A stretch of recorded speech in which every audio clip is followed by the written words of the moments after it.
can solve your pain using magic, or rather you can use your own power of your mind.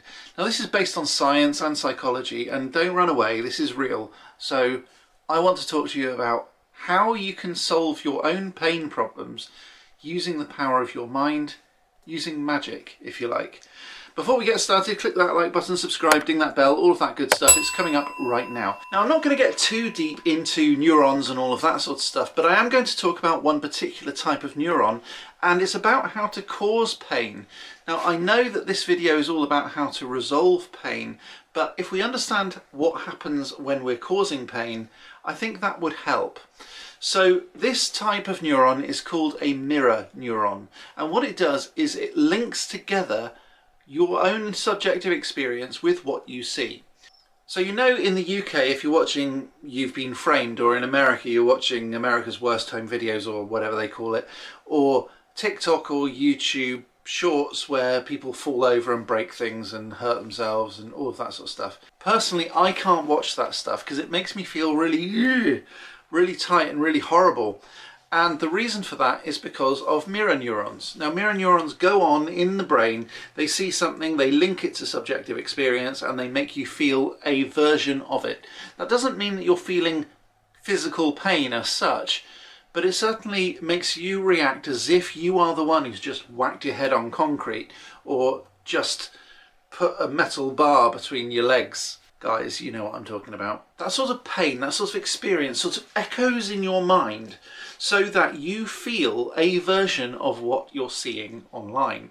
This happens in person too, by the way. This isn't just a YouTube thing. So if this experience can be subjective and caused by just watching somebody either in person or online or whatever, then clearly pain isn't just a thing that happens when you whack your thumb with a hammer or cut yourself. Pain is deeper than that. It goes on in your unconscious mind, and it goes on in your reality. Now, I've spoken previously about perception and reality being two similar things, and that if you want to influence one, you have to influence the other. Essentially, that's what magic is all about. If you can see something that causes pain, you should be able to also see something that minimizes it. Right? Now, there are some experiments that have been done that I think are really interesting, like if you were to cut your hand and then look at it through either a microscope, a telescope or a magnifying glass, something to make it bigger, you experience that pain worse than if you turned that lens around and you made it smaller, or you minimized it, or you made it look further away. But surely the pain hasn't changed, right? Have you heard of the shadow hand experiment? This is a really interesting one. Some people call it the rubber hand experiment. So what you do, you have two hands on the table like this, same participant, two hands, and you divide their vision by a wall. So all they can see is one hand, and the other hand is hidden behind the wall. Within their vision, you place a rubber hand. The experimenter starts associating one hand with another hand, where they literally just start stroking this hand with a feather or something, and they do the same to the rubber hand at the same time.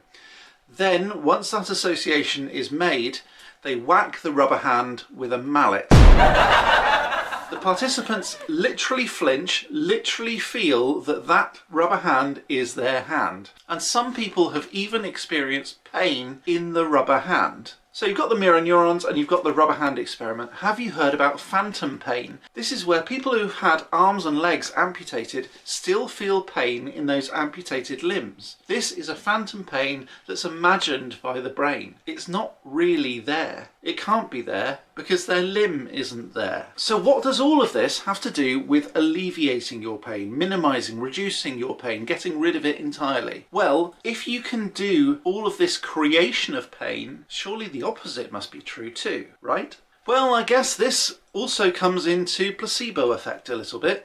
So if you believe that something is going to hurt, then it will. If you believe that it's not going to hurt, then it won't. And those of you who have got children will also know that this is a totally real thing. If your child falls over and you go, "Oh my goodness," they will react. If they fall over, however, and you go, "Ha ha, come on, get up, clumsy," they will 99% of the time get up. Now, there is this argument to say that if you just laugh at the child when they're falling over, it can build childhood trauma.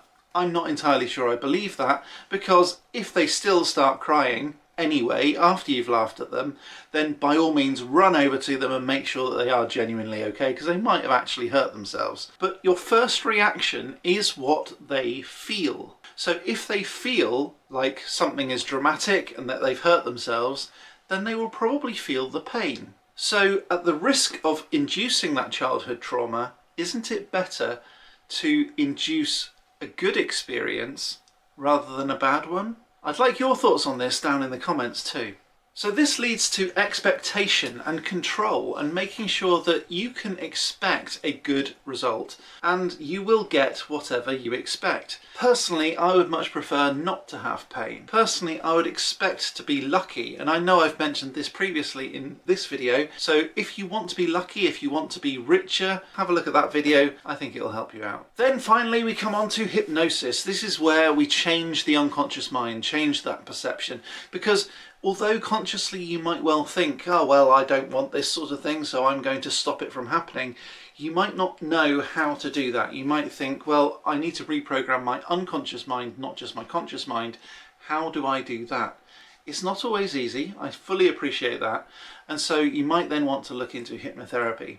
I'm going to be doing some more videos on hypnotherapy. When I have, I'm going to link it just here. Until then though, it's going to just be the next video, but I'm sure it's going to be super interesting.